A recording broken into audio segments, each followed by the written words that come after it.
Welcome to a Wiser Retirement podcast. Before we get started with the episode, I want to tell you about a new ebook available on our website called Buyer Beware. Why do they keep trying to sell you that annuity? This ebook covers the various types of annuities, negatives to owning annuities, and better investment alternatives to annuities. To download this ebook, you can click the link in the episode notes or go to wiserinvestor.com and you'll find it at the bottom of the page. Now on to today's episode.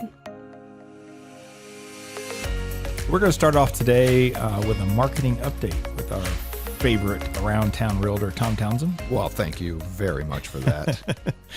Hey, Tom, how are you? I'm doing great. How are you? Good. Good. So I like to do this every now and then just to get a pulse of what's happening in real estate in our area. Sure. So tell me some good news. The great news is we're in a phenomenal area nationally. We still have growing population. Our employment base is good. People are making a little bit more money than they were probably a year ago. So our incomes are coming up. So for a local area, if we're talking about the Atlanta metro area, we're in a wonderful city. So from that standpoint, those are your high points. So what are you seeing market wise? We're looking at mortgage rates now. I think I saw national average for maybe not so good credit rating was like 7.3%. Higher credit ratings like 6.8, 6.9% 30-year. That's crazy compared to where we've been for the last decade or more. Yeah, when you compare, do you see that hurting markets or?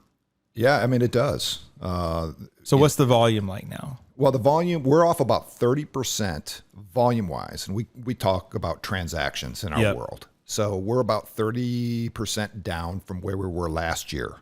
Now, if you take the last 2 years, they were outliers. So okay. a lot of us kind of take the last 2 years and say, just forget about it. Let's go back to 2019 and kind of compare where we were at at 2019. So, 20 and 21 and even 22 were just crazy, weird years. Yeah. So statistically, we like to kind of throw those out. However, we're still off about 30%. So where are we versus 19? We're up. We're up. I can't tell you exactly what the percentage is, but so we're selling actually more than we were in 2019, even with a 30% drop year over year. Yeah. So what are you seeing with home values? Home values are holding steady. So although the volume has gone down, or we have a supply issue. So both the supply and the demand curve, if you want to look at it from that standpoint, have both shifted down almost equally. So we have less people looking and we have less people selling. We have less supply and less demand. So that's what's enabled the home values to stay the same and not collapse like everyone predicted it could. With an increased rate. Yeah, if the supply would have kept up and the demand dropped, then you would have seen a lot of pressure on pricing. I mean, I like looking at real estate online. I'd say that there's not a whole lot of quality out there right now. If you want to move to something that has a little bit of a wow factor or a nice factor to it, 1.5 probably 1.5 million, somewhere in there. Yeah. Where in the past, before COVID, I remember thinking that number was 600,000 to 800,000, right? No, that's right. So it's and of course that's all personal preference, but it's I don't know, it's kind of a weird real market. What I see as a planner, is when people come in and we update their net worth statements, Zillow or Redfin, they seem to be more confused than in the past because there's not enough movement in certain neighborhoods. They're guesses. So please understand that those sites are taking a very large swath of data. Yeah. And they're just analyzing it. Right. Right now, because of what I mentioned earlier about the outlier and all the data that didn't make any sense, that's all baked into their estimates. So they truly are total guesses. So please don't go to Zillow and those kind of sites and think that's the hard number. Yeah. You may get lucky and it may be right on. However, the probability of it not really being accurate is higher now than it ever has been. And I'm sensing that as well. So I'm a buyer. If you're a buyer right now, what suggestions do you have for a buyer? Well, if you're using leverage to buy a house, in other words, you're getting a mortgage, go get a mortgage, go get pre-approved right away. That's going to be one of the first steps. Actually, the first step is go find yourself a really good agent or realtor to help you through this whole process. Do you know one? I do. I know a lot of them, actually. But that's the number one thing. Get an expert, get a professional to help you through this whole transaction.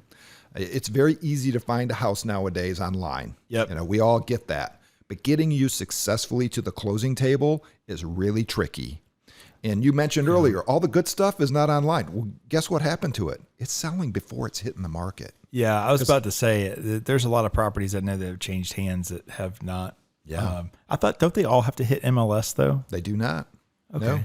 No, if I'm an agent and I am helping a client sell their home, I may already have a buyer for you. And there's no MLS. There's no MLS. Interesting. So I'm just going to say, hey, I know this buyer, and let's go ahead and get you guys together and see if we can work out a deal. It never gets to MLS. So if you got a really nice house, that's just absolutely gorgeous, that people are going to be attracted to, that's what's happening. Those are off market. Everybody's probably heard of off market. Which is why properties. It's good to have a realtor who's networking on your behalf to see what's available. That's your first step. The second step is pre-approval, which ought to be pretty straightforward these days. Should be.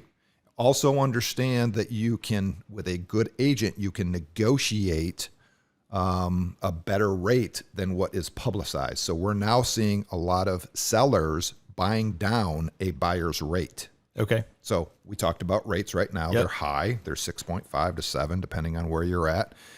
However, part of the negotiating can be, hey, can you help my buyers buy their rate down? In other words, they're gonna pay take money to closing. Yep, take money to closing, and they're going to get them down to a more reasonable rate, maybe 4.5%. Over the life of the loan. So they're buying points. They're buying at points. Closing table. They are, and that can be part of the negotiating with buying a home.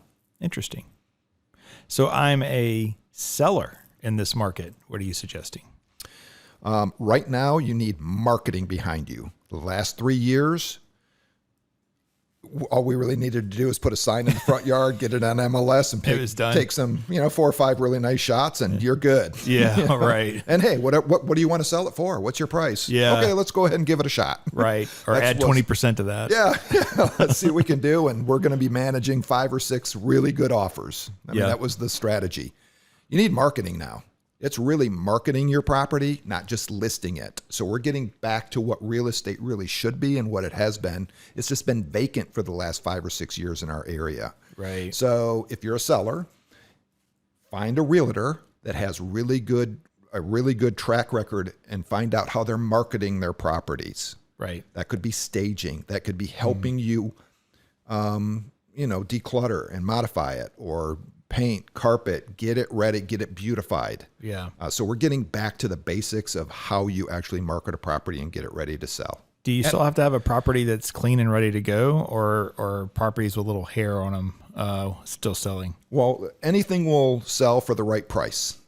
Got it. So if you have a property that needs a little bit of work or dinged up or has a little bit of hair on it, you have to take that in consideration with your pricing strategy. So if you're looking for top dollar, if you're trying to get as much as you possibly can out of a home, it has to look really, really nice.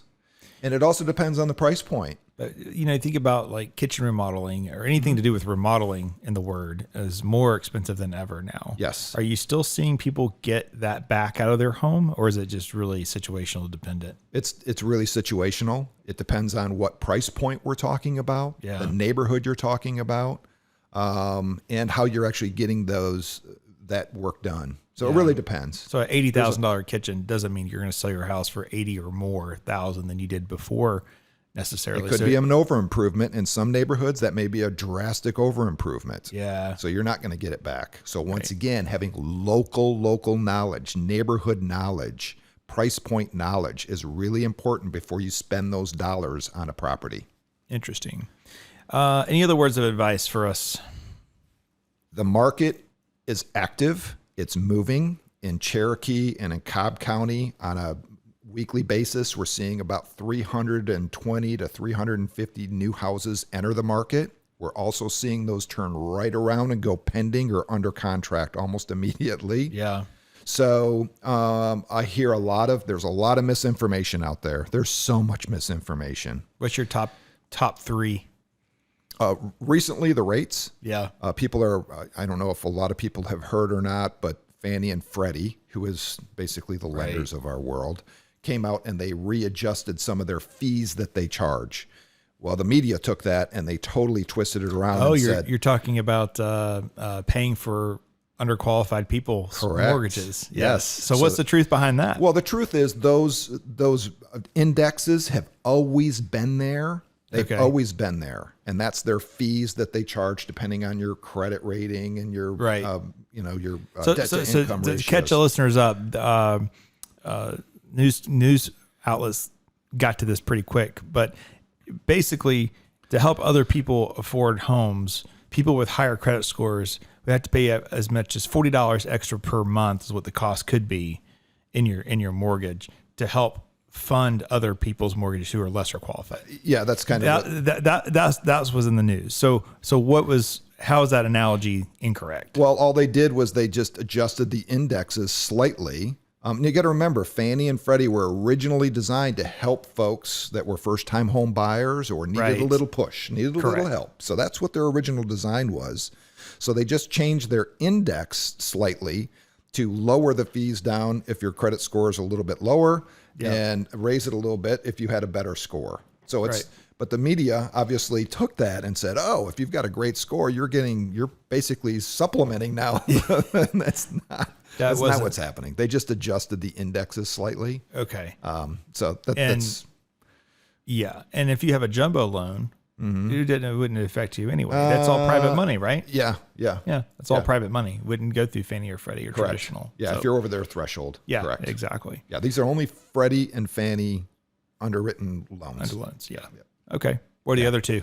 The other two are just understand that the market is still active. I mean, there's still a large buyer pool out there. Some people are thinking, "Oh, there's nothing out there. The market's frozen," and or their home is decreasing in value. That's number three. Number three is, oh my gosh, the crash is coming. Yeah. All the experts, and we rely on the experts, and based off of the economic indicators that we look at and all the other matrices, we do not see a crash coming anytime soon. We have a good, solid economy here. People are moving into the area.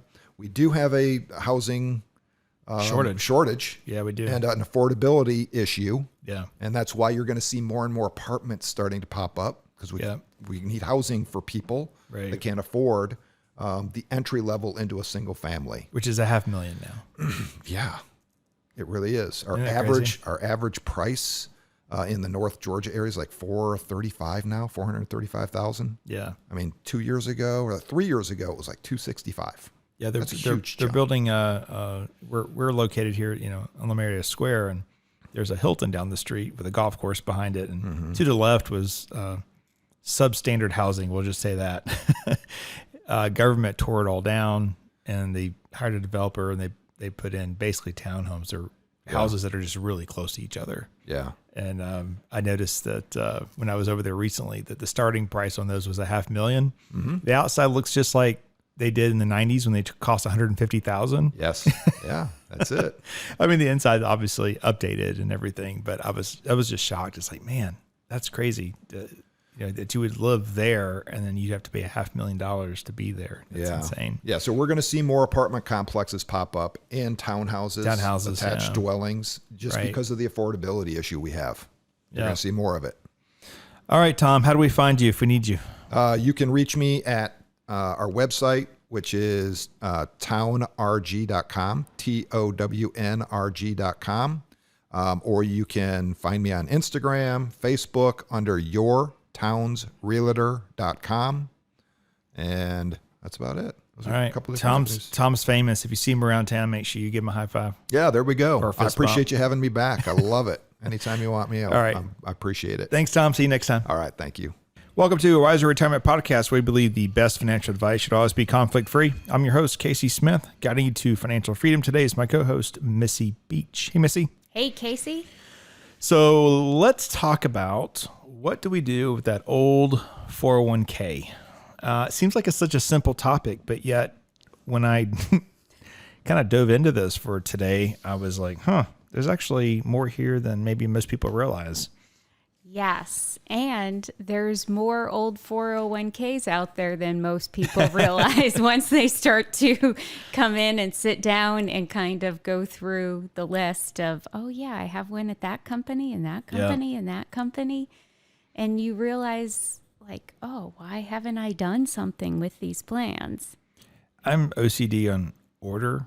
Oh, yeah, me and too. So it bothers me to have just rogue accounts laying out here and there. To me, they should all be in a home and have a purpose. But okay. a lot of people are busy working, so it's understandable. And with so many job changes happening right now, what do you do with that old 401k? Okay, well, that's a great question. And that's the question so many clients have because they feel like, oh, well, I left, so I'm not there at that employer, so I don't do anything with it anymore. So that is one option. You can leave it where it is with that old employer and stay invested in the funds that that plan offers, albeit it's going to be a limited menu of funds in most cases. They're not going to offer you the universe of investments.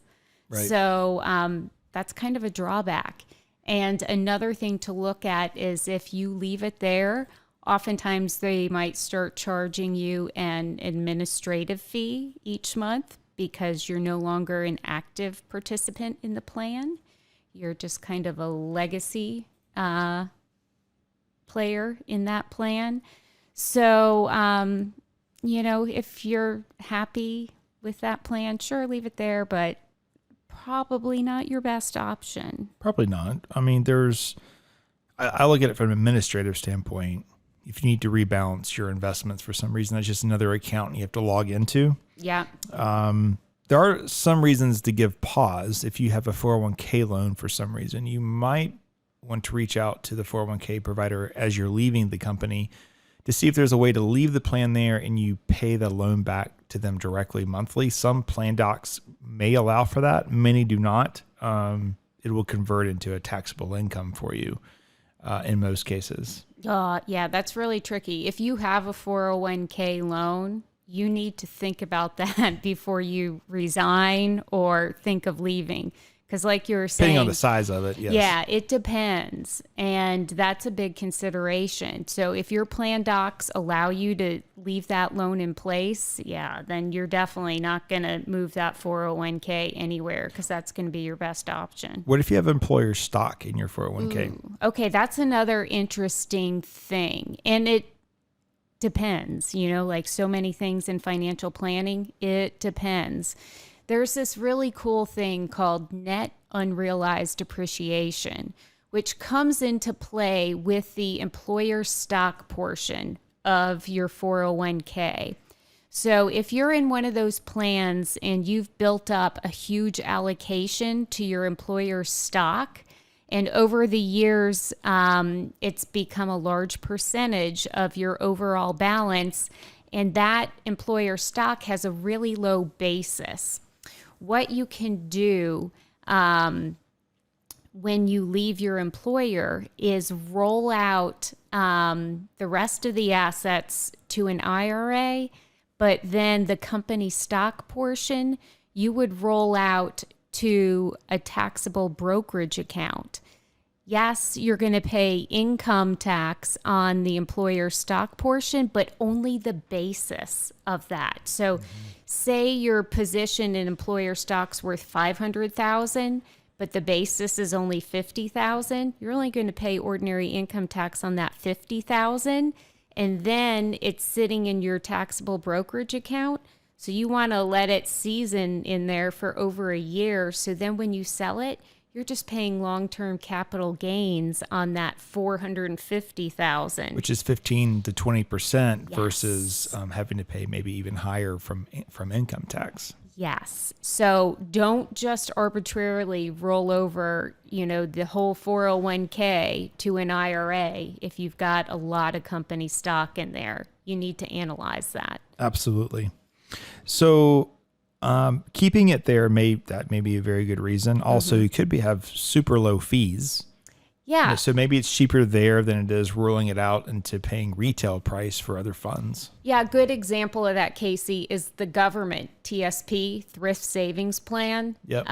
When clients come to us and they've got legacy thrift savings plans, that's a case where it doesn't make sense to roll it into an IRA because those fees are so darn low, like just a few basis points that, hey, we have to look out for their best interests. And even with our low cost investments, it's really hard to beat the government's thrift savings plan. Very true. So if you don't have maybe an ultra low cost 401k, you're concerned about just, administrative issues. It's easier to manage money if it's in one place.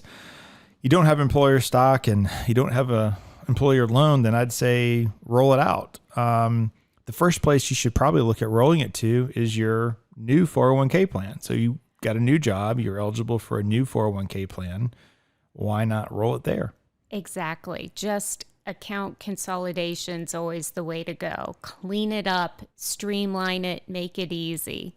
And that's, you need to consider your new 401k plan and make sure that you have good investment options in it. Yes. And it's not a plan that's, with a rogue custodian or plan administrator that has high investment fees. Right. If your 401k plan starts with American funds, don't go there. Don't go there. Or, other companies that are old legacy players in the space. Yeah.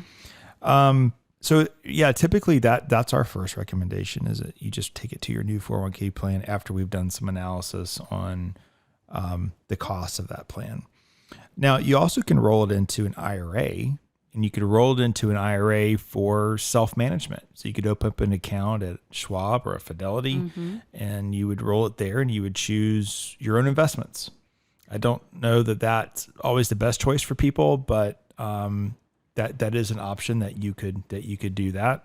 There are also professional management of IRAs. That's what we do. We manage money here.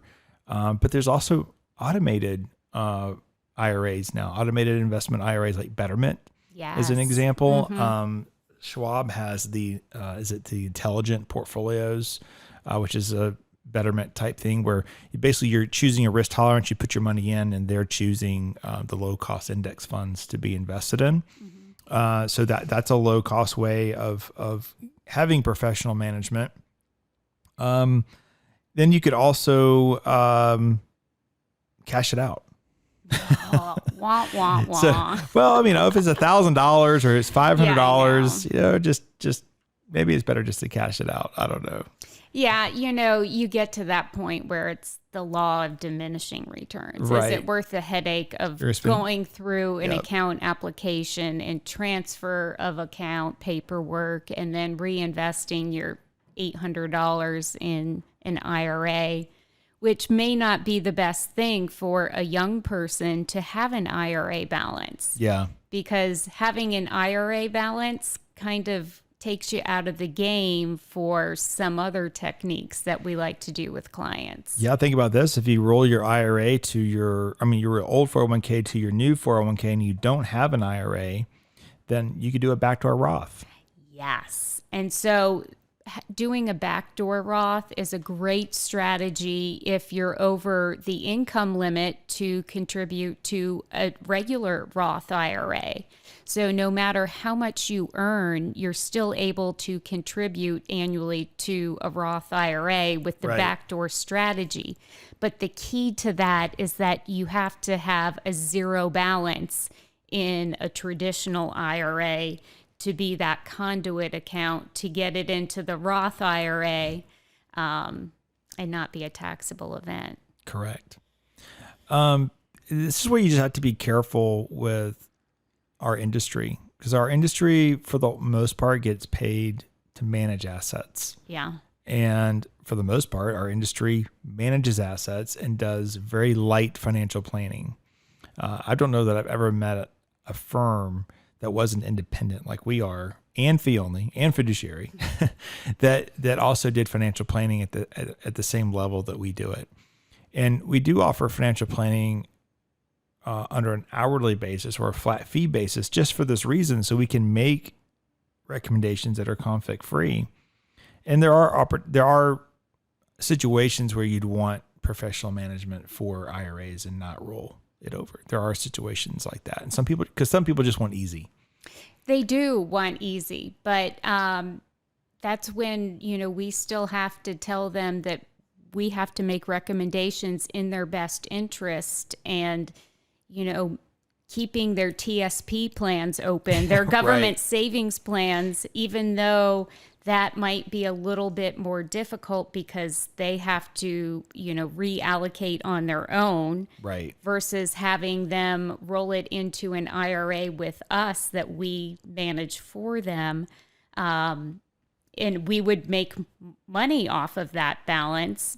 But, I was just telling a client couple the other day, like, no, it makes sense for you to keep the TSPs where they are and not turn them over to us to manage. Right. So, yeah, I know it requires an extra step, but we can help you allocate those TSP plans and not pay us to manage them. Correct.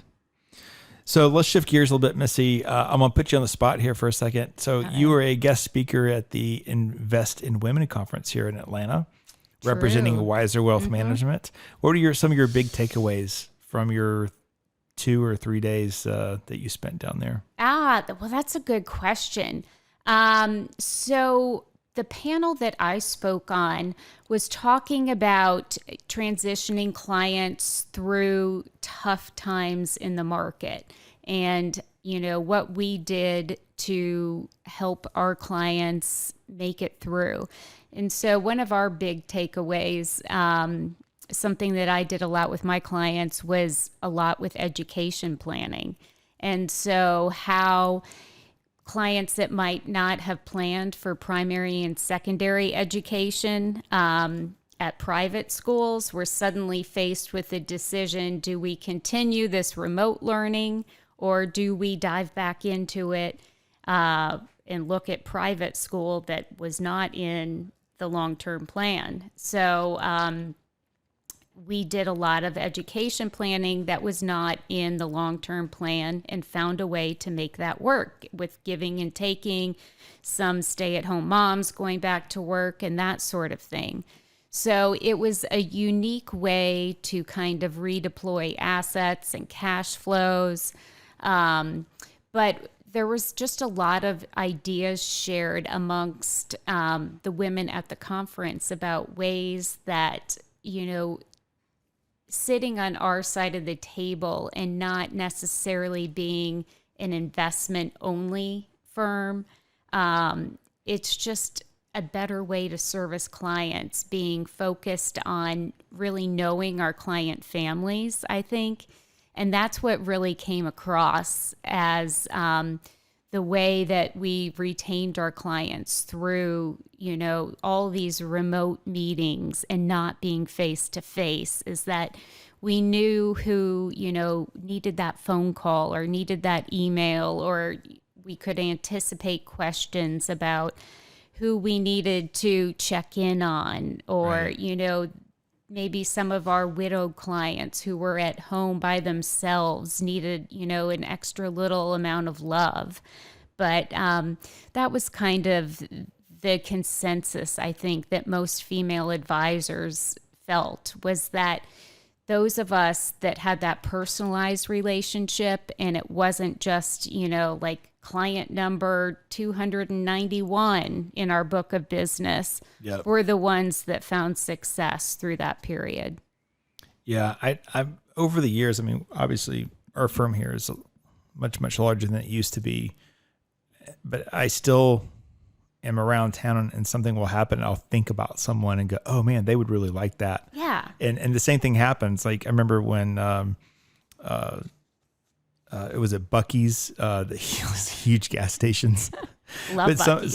Someone sent me a text and said, hey, next time you go see your sister, the Buc-ee's on 16, you need to stop there. This place is crazy. And I think, man, that's, I showed it to one of our advisors at the time. I said, look, this is kind of relationship you have to have with people. It's not just about money invested, and even not just about a plan, but it's understanding what's happening in their lives and being able to celebrate things, along with them. So that's great. That's great that you are out there and in that environment with other women in our industry. Oh yeah, it was so fun to network and be out of the office, just kind of like in my element with, other women and other women supporters or I forget what they call, are male advocates. Male advocates, that's the name for the men who didn't know it was a women's only conference. The 3 men that were there. Right. That's hilarious. So. All right. Well, thanks for your time today, and I look forward to our next chat. All right. Thanks, Casey. Thanks for listening to a Wiser Retirement podcast. We hope you enjoyed today's episode. Make sure to subscribe wherever you're listening. That way you don't miss any new episodes. We'd also appreciate if you could leave a rating and review. If you have any questions about anything that was discussed today, head to wiserinvestor.com and reach out. This episode was produced and edited by Ken Hoadley.